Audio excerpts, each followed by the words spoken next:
Tracy, we've been getting a lot of people asking about this question, and so we want to answer it and put a video out on it. And that is, I've got a home, I'm thinking of selling, but I'm also thinking maybe I should just rent it. And so let's go through some of the pros and cons of that and what people should be thinking about. Sure. So some of the pros, right?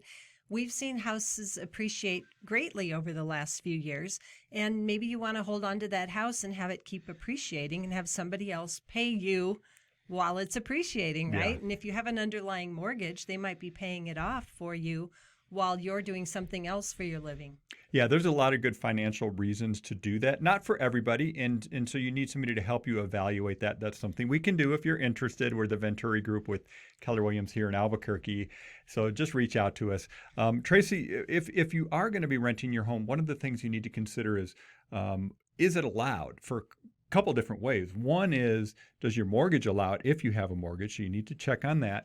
Also, are there neighborhood regulations, CC&Rs, or HOA rules that might disallow it? So you need to check that as well. And the CC&R and the HOA rules, Tego, could vary between short-term rental and long-term rental. So there's a lot of people who want to do short-term rental these days, and that might be a little bit harder to find neighborhoods where that's allowed. So long-term is usually pretty okay, but obviously check with the rules. So Tracy, what are some of the other reasons?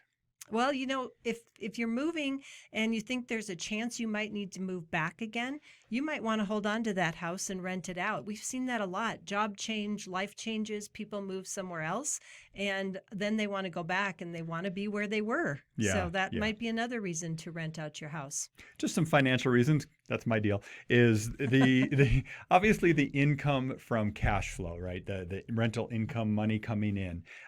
There's also tax advantages to having a rental property. You can depreciate the asset. Yep. There's also you're building equity over time, and somebody else is helping you pay down that mortgage that you have on the property. All of those things you need to, especially the tax and some of the implications there, you do need to talk to your accountant and your CPA about. That's our disclaimer there. Right. So, not everybody's meant to be a renter, landlord, Tego, right? Yeah. So you might want to hire a property manager, which might cost a little bit of money, right? They usually take 10 to 15% of the rent to manage the property for you, but then it's managed for you, That's right. That's right. There are other possible downsides to renting out your house. You could have it vacant for a while you're waiting for a new tenant. There could be damage to the house. You have to still keep up the equipment and make sure it's working properly. Yeah. So, but overall, there's lots of pros and cons. So no, absolutely. And really what it comes down to, whether, it makes sense for you or not to convert your home into a rental property,